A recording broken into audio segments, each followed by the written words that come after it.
Hello friends, welcome to icon G K अड्डा and this is P के शर्मा। दोस्तों, जैसा कि आप लोगों को पता है, हम लोग रेलवे एनटीपीसी का जनरल स्टडीज का यानी सामान्य अध्ययन का प्रीवियस ईयर का पेपर देख रहे हैं। और दोस्तों, आपका ये जो पेपर है ये 17 जनवरी 2021 को हुआ था और ये शिफ्ट फर्स्ट का है। और दोस्तों, ये सेट नंबर 27 है। दोस्तों, इसके पहले 26 सेट का वीडियोज दिया जा चुका है, जाकर के उसे देख लीजिए ताकि आप सिलेक्शन के करीब पहुंच सकें। ठीक है दोस्तों, तो जो लोग चैनल पे नया हुए हैं चैनल को सब्सक्राइब कर लें। दोस्तों, वीडियो अच्छा लगता है तो इसे लाइक भी करें और शेयर भी करें ताकि ज़्यादा से ज़्यादा लोग इसका लाभ उठा सकें। ठीक है दोस्तों, हम आते हैं अपने क्वेश्चन पे। हमारा पहला क्वेश्चन है दोस्तों, निम्नलिखित में से कौन सा विकल्प प्लास्टर ऑफ पेरिस के बारे में सत्य नहीं है। दोस्तों, इसमें ढूंढना है सत्य नहीं है। तो दोस्तों, इसमें जो बी ऑप्शन दिया गया है, पानी से गीला होने पर प्लास्टर ऑफ पेरिस में कोई परिवर्तन नहीं होता है, ये गलत है। इसमें परिवर्तन आता है। और बाकी चीज़ें दोस्तों जो दी गई हैं, खास करके इसमें जो ऑप्शन दिया गया है कि टूटी हुई हड्डियों की मरम्मत के लिए प्लास्टर ऑफ पेरिस का उपयोग किया जाता है, इसको याद रखिएगा। ये सिंगल पूछा गया है कि जब किसी व्यक्ति की हड्डी उड्डी टूट जाती है तो जो उस पर प्लास्टर लगाया जाता है वो क्या होता है, तो प्लास्टर ऑफ पेरिस होता है। ये सिंगल क्वेश्चन पूछा गया, तो इसको याद रखिएगा। अगला है दोस्तों, एक पौधा जो जंगल में उगता है और इसकी पत्तियों पर नुकीले रोम होते हैं जो गलती से छू जाने पर दर्द का कारण बनते हैं, इसे बिच्छू बूटी कहा जाता है दोस्तों। नेटल, बिच्छू बूटी। अगला दोस्तों, वोल्टमीटर एक ऐसा यंत्र है जो किसकी उपस्थिति का पता लगा सकता है। तो दोस्तों, वोल्टमीटर से हम विभवांतर की उपस्थिति का पता लगाते हैं, यानी विभवांतर की माप करते हैं। अगला दोस्तों, भारत का कौन सा बायोस्फीयर रिजर्व 2018 में बायोस्फीयर रिजर्व यूनेस्को के विश्व नेटवर्क में शामिल होने वाला भारत का 11वां बायोस्फीयर रिजर्व बन गया। दोस्तों, ये उस समय का करंट का क्वेश्चन था, तो ऐसा याद रखिएगा। इस तरह की घटनाएं आपसे पूछी जाती हैं। तो उस समय दोस्तों कंचनजंगा था। दोस्तों, कभी कभी ये पूछ लेता कि कंचनजंगा है कहाँ पे, तो ये सिक्किम राज्य में है, इसको याद रखिएगा। अगला दोस्तों, नाभिकीय ऊर्जा के विकास से संबंधित कौन सा भारतीय संगठन कोलकाता में स्थित है। दोस्तों, कोलकाता में स्थित है कौन, ये परवर्ती ऊर्जा साइक्लोट्रॉन केंद्र जो है ये आपका कोलकाता में स्थित है। और दोस्तों, ये दूसरा इसमें जो बार्क दिया है, भाभा परमाणु अनुसंधान केंद्र, ये ट्राम्बे में स्थित है। ट्राम्बे, और ये ट्राम्बे कहाँ है, ये ट्राम्बे महाराष्ट्र राज्य में है। तो ये दोनों याद रखिएगा। अगला है दोस्तों, फलों में मीठेपन के लिए कौन सी शर्करा उत्तरदायी है। तो दोस्तों, फलों में मीठेपन के लिए मुख्य जो शर्करा होती है वो फ्रक्टोज होती है, और इसको याद रखिएगा। ये कई बार रिपीट हुआ है, आगे भी रिपीट हो सकता है। अगला दोस्तों, विद्युत धारा मापने के लिए प्रयुक्त होने वाले यंत्र को कहा जाता है। तो दोस्तों, विद्युत धारा को मापने के लिए जो होता है दोस्तों, ये आपका अमीटर होता है। और ये इसके पहले पिछले सेट में भी दोस्तों ये रिपीट कर गया है, और फिर आगे ये क्वेश्चन कभी भी आपसे पूछा जा सकता है। अगला दोस्तों, इसरो के सबसे शक्तिशाली रॉकेट GSLV-M के थर्ड को उपनाम दिया गया है, तो इसे दोस्तों फैट बॉय कहा जाता है, फैट बॉय। और दोस्तों, ये भी इंपॉर्टेंट क्वेश्चन है, इसको भी याद रखिएगा। तो दोस्तों, जो लोग चैनल पर नया है चैनल को सब्सक्राइब कर ले ताकि उन्हें समय से वीडियोज मिलता रहे। अगला दोस्तों, कार्गो सेवा क्षेत्र की एक गतिविधियों का एक हिस्सा है। तो दोस्तों, ये किस गतिविधि का हिस्सा मानी जाती है कि सेवा क्षेत्र का है, तो ये तृतीयक क्षेत्र। दोस्तों, तीनों क्षेत्रों में जो सेवा क्षेत्र होता है उसे तृतीयक क्षेत्र कहते हैं, और इसके बारे में पहले मैंने बताया है।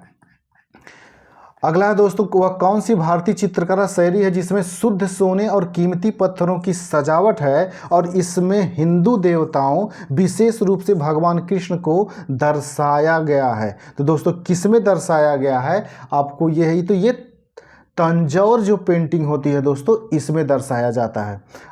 अगला दोस्तों, बॉम्बे डेक्कन में पहली राजस्व बंदोबस्ती का संचालन किस वर्ष में हुआ। तो दोस्तों, ये 1820 में हुआ था। दोस्तों, बॉम्बे में जो पहली राजस्व बंदोबस्त किया गया था वो कब किया गया था, ये आपसे पूछ रहा, तो 1820 में।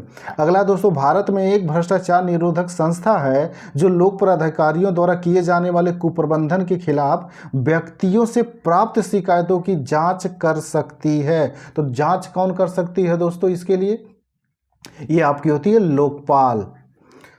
अगला दोस्तों, भारतीय राजमार्ग संपर्क के उत्तर दक्षिण और पूरब पश्चिम कॉरिडोर में एक दूसरे को प्रतिच्छेदित करती है। तो दोस्तों ये दोनों एक दूसरे पे मिलती हैं झांसी में। इस तरह से उत्तर और दक्षिण वाला जो इलाका है तो झांसी में ये दोनों एक दूसरे पे मिलती हैं। और दोस्तों ये कई बार क्वेश्चन आपसे पूछा गया है, तो इसको रट्टा मार के रखिएगा।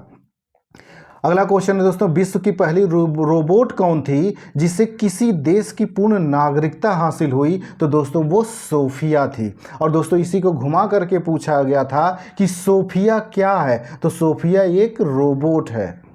अगला दोस्तों, निम्नलिखित में से कौन सी पर्वत श्रृंखला बलित पर्वत का उदाहरण है? तो दोस्तों बलित पर्वत का जो उदाहरण है आपका ये हिमालय। हिमालय जो है दोस्तों ये नवीन बलित पर्वत कहलाता है।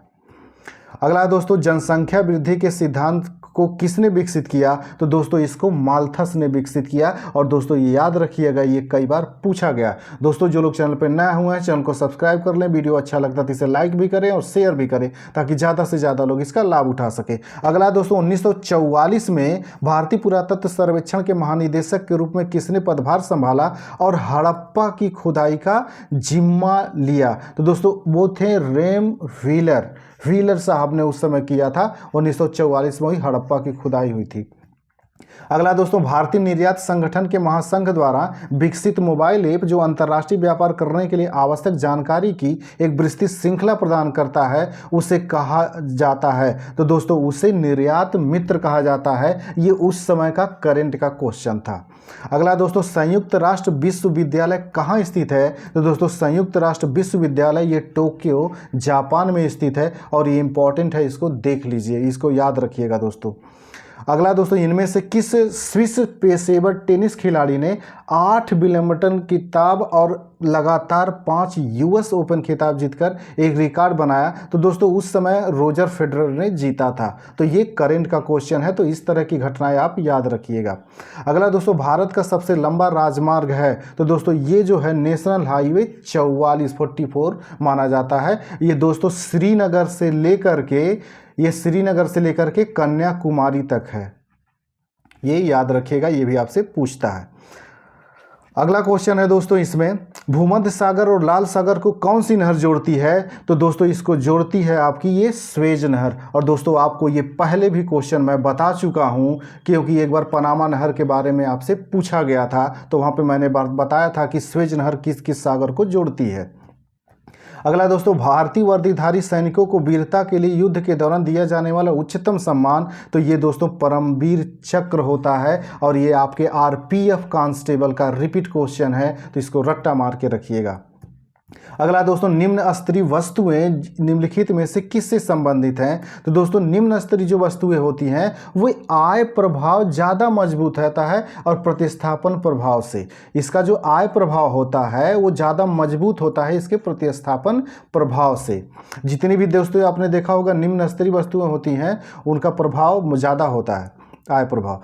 अगला दोस्तों, राष्ट्रीय राजमार्ग NH-44 किन दो स्थानों को आपस में जोड़ती है? तो मैंने अभी कुछ देर पहले दोनों को आपने बताया दोस्तों कि ये श्रीनगर से कहाँ तक जाती है? कन्याकुमारी तक। श्रीनगर से कन्याकुमारी तक। और इसको याद रखिएगा दोस्तों, ये कई बार आपके रिपीट हो चुका है। अगला दोस्तों, निम्नलिखित में से कौन सा हड़प्पा स्थल शिल्प कलाओं के उत्पादन से संबंधित नहीं है? तो दोस्तों इसमें ध्यान देना, कौन नहीं है? तो इसमें जो मांडा है दोस्तों ये इससे संबंधित नहीं है। दोस्तों जो लोग चैनल पर नए हैं चैनल को सब्सक्राइब कर लें ताकि उन्हें समय से वीडियोज मिलता रहे। अगला दोस्तों, राउरकेला, भिलाई और बोकारो, विशाखापट्टनम आदि किसके केंद्र हैं? तो दोस्तों यहाँ पे लोहा और इस्पात उद्योग के ये केंद्र हैं। अगला क्वेश्चन है दोस्तों, इसमें फोर्ट विलियम का निर्माण ईस्ट इंडिया कंपनी ने कराया था। इस किले के निर्माण स्थल के लिए गांव को उजाड़ा गया था। तो दोस्तों वो गांव था गोविंदपुर। इसी गोविंदपुर में के आसपास ही दोस्तों मिलाकर के यहाँ पे फोर्ट विलियम की स्थापना कलकत्ता में की गई थी। अगला दोस्तों, निम्नलिखित में से कौन सा एक सर्च इंजन नहीं है? तो दोस्तों इंस्टाग्राम जो है आपका ये सर्च इंजन नहीं है। बाकी जो दिया गया है दोस्तों वो सर्च इंजन है। अगला दोस्तों, लोकसभा की पहली महिला स्पीकर के रूप में किसे नियुक्त किया गया था? तो दोस्तों पहली महिला लोक स्पीकर थी मीरा कुमार। और दोस्तों ये वेरी वेरी इंपॉर्टेंट क्वेश्चन है, ये कई बार रिपीट हो चुका, आगे भी रिपीट होगा, इसको रट्टा मार जाइएगा। अगला दोस्तों, किस अनुच्छेद के अंतर्गत भारत के राष्ट्रपति मृत्यु दंड की सजा पाए हुए व्यक्ति को क्षमा, फांसी, स्थगन या सजा में कमी कर सकते हैं? तो दोस्तों ये होता अनुच्छेद 72, अनुच्छेद 72। और दोस्तों ये भी वेरी वेरी इंपॉर्टेंट क्वेश्चन है, कई बार रिपीट हुआ, तो इसे भी रट्टा मार जाइएगा। अगला दोस्तों, निम्नलिखित में से कौन निर्धारित करता है कि विभिन्न प्रोग्राम इंटरनेट पर डाटा का आदान प्रदान कैसे करते हैं? तो दोस्तों ये जो होता है हाइपर टेक्स्ट ट्रांसफ़र प्रोटोकॉल के द्वारा निर्धारित होता है। और दोस्तों याद रखिएगा, ये जो HTTP होता है इसी का फुल फॉर्म है, और ये आपसे कई बार पूछा गया है इसी NTPC में, तो इसको अच्छे से याद रखिएगा और ये फिर रिपीट करेगा। अगला दोस्तों, संयुक्त राष्ट्र की विशिष्ट एजेंसी है जो अंतर्राष्ट्रीय स्तर पर स्वास्थ्य संबंधी मामलों का निर्देशन और समन्वय करती है। तो दोस्तों वो है आपका WHO, वर्ल्ड हेल्थ ऑर्गेनाइजेशन। इसका फुल फॉर्म होता है वर्ल्ड हेल्थ ऑर्गेनाइजेशन, विश्व स्वास्थ्य संगठन यही करता है। और दोस्तों ये भी इंपॉर्टेंट है, इसको याद रखिएगा। ठीक है दोस्तों, तो जो चैनल पर नया है चैनल को सब्सक्राइब कर लें। तो दोस्तों अगले वीडियो में, तब तक के लिए नमस्कार, जय हिंद।